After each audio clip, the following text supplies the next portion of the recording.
Assalamualaikum warahmatullahi wabarakatuh. Perkenalkan, nama saya Wayan Randi Purnamayasa, Stambuk A1K1171106. Hari ini saya akan membawakan yaitu materi tentang masa-masa prenatal. Kita lanjut. Kita buka slide. Latar belakang, rumusan dan tujuan. Kita lanjut pada materinya, yaitu pengertian perkembangan masa prenatal. Masa prenatal merupakan masa atau waktu di mana manusia mengalami perkembangan untuk pertama kalinya atau biasa disebut dengan awal perkembangan. Masa ini terjadi dalam rahim seorang ibu, yaitu berkisar sekitar 9 bulan lebih 10 hari. Ini merupakan perkiraan rata-rata yang sering dialami oleh sebagian besar perkembangan manusia. Di dalam rahim, meskipun terkadang sering juga ditemukan usia janin yang kurang dari usia tersebut, yang biasa disebut dengan ilmu kedokteran sebagai janin prematur, atau waktu yang semestinya bayi belum bisa dilahirkan.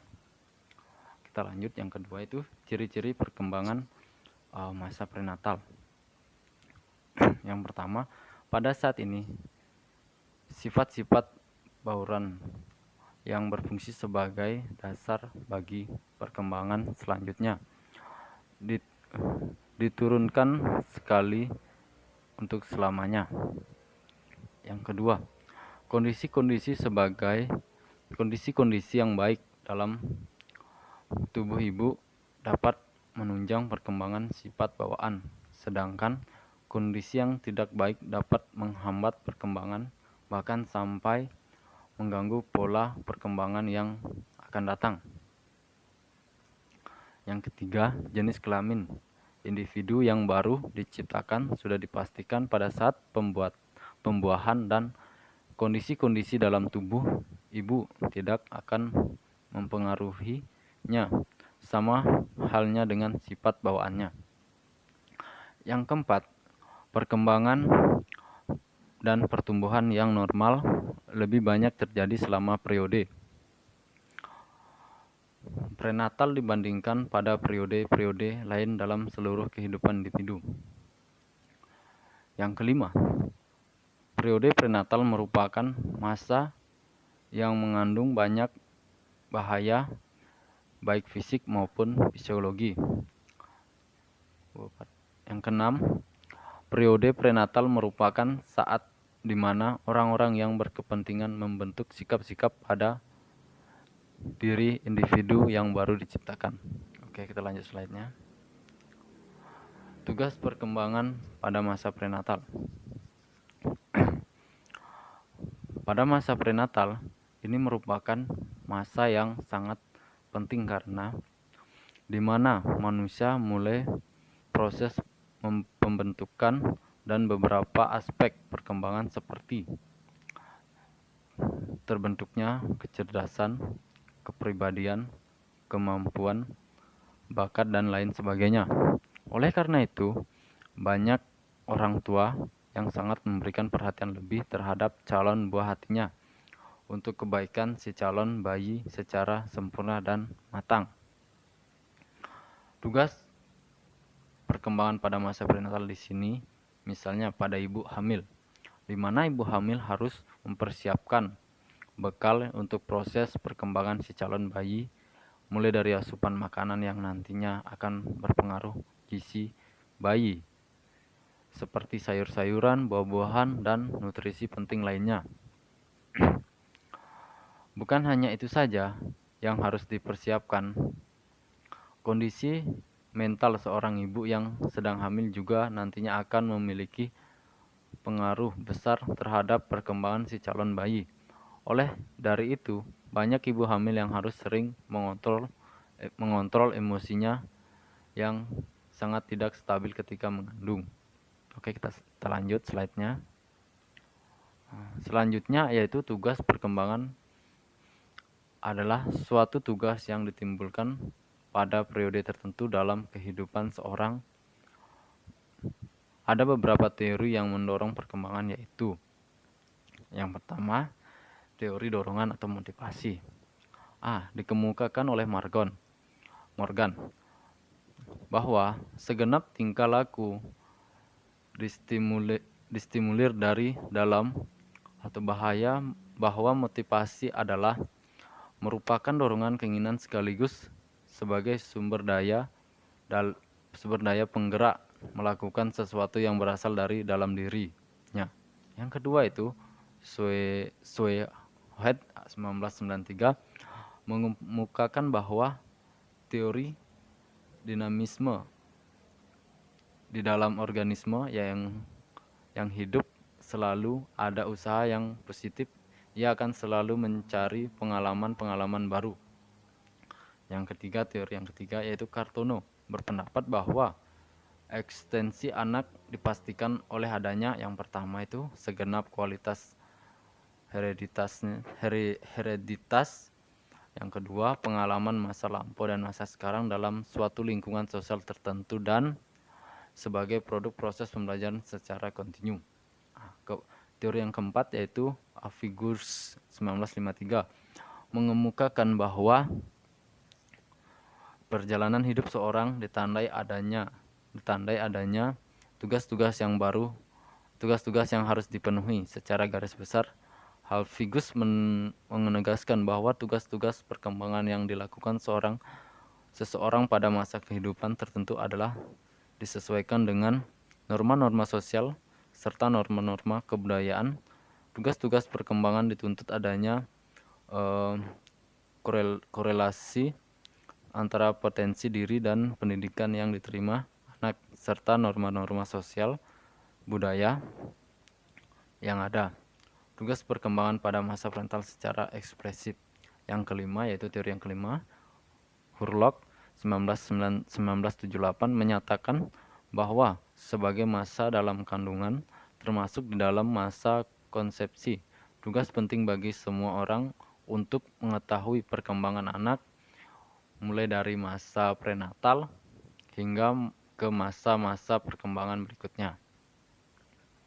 Oke, yang kita lanjut, teori dari Elizabeth Hurlock 1978 dalam bukunya yang berjudul Developmental Physiology mengemukakan mengenai masa prenatal.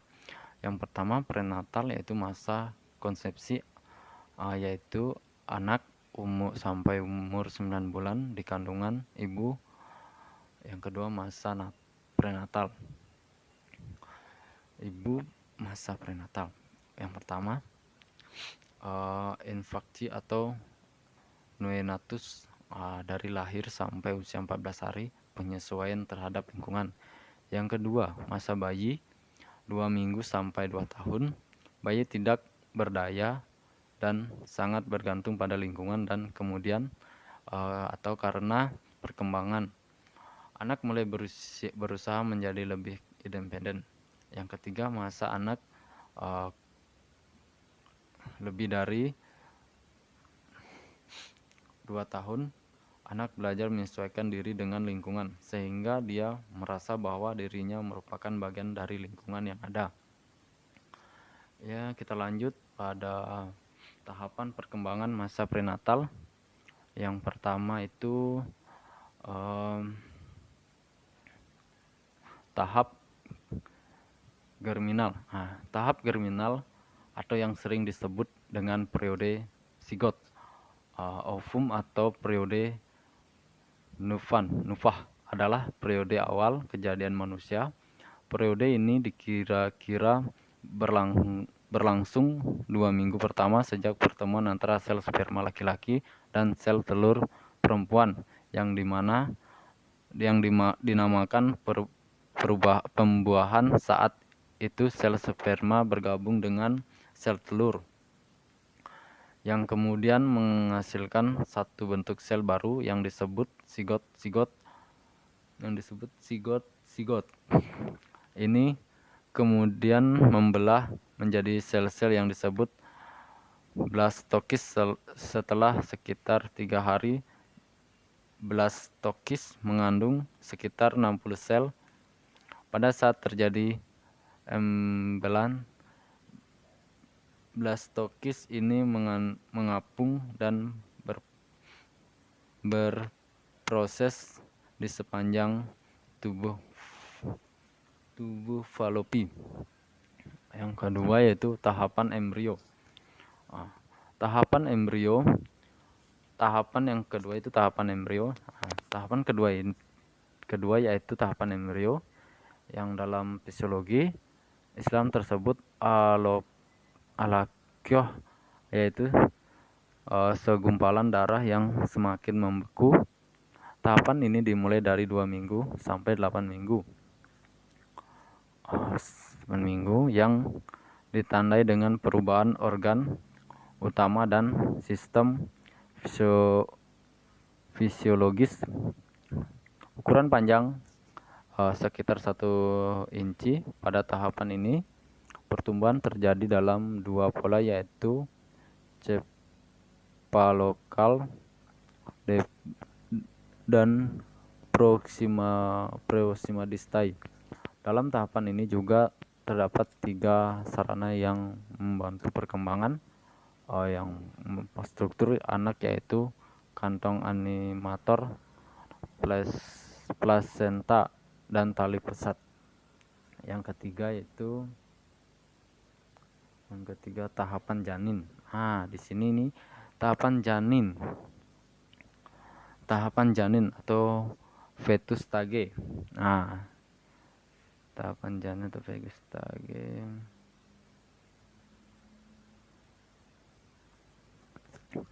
Tahapan ketiga dari perkembangan masa prenatal adalah tahapan janin yang dalam fisiologi Islam disebut mudahah.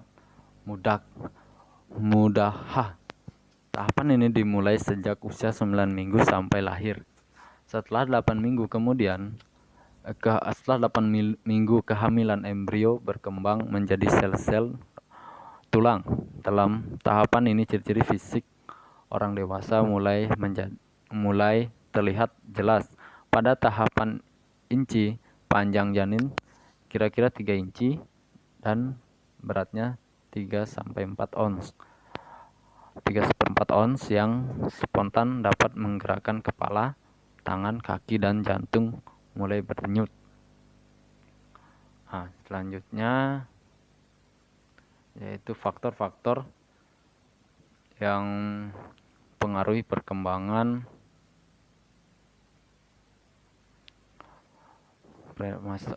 prenatal. Pertama itu yang pertama itu kesehatan ibu. Yang kedua